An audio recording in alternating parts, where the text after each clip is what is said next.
आम्हा सर्वांचे नेते, महाराष्ट्राचे नेते अजितदादा यांचा अस्थि कलश पक्षाच्या मुख्य कार्यालयामध्ये या ठिकाणी आला.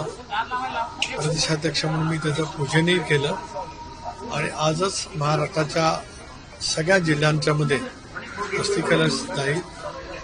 उद्या परवा 2 दिवस पक्षाचे मंत्री, पक्षाचे आमदार, पक्षाचे जिल्हाध्यक्ष सर्व पक्षांना निमंत्रित करून बोलवतील आणि मग अस्थि कलश त्या ठिकाणी ठेवला जाईल आणि अस्थि कलशाचं पूजन झाल्याच्या नंतर त्याचं त्या ठिकाणी ज्या ठिकाणी प्रत्येक जिल्ह्याच्या प्रथेप्रमाणे विसर्जन होत असतं ते त्या ठिकाणी पूर्ण केलं जाईल. आता आपण जे म्हणालात, प्रत्येकजण आपापल्या परीने आपापली भूमिका मांडण्याचा प्रयत्न करत असतो. डॉक्टर बाबासाहेब आंबेडकरांनी दिलेल्या संविधानानुसार अभिव्यक्ती स्वातंत्र्य प्रत्येकाला आहे. पण काल बहिणींनी उपमुख्यमंत्री पदाची जी शपथ घेतली त्याच्याबद्दलची प्रत्येकजण आपापल्या पद्धतीने त्या ठिकाणी मतं मांडू शकतो.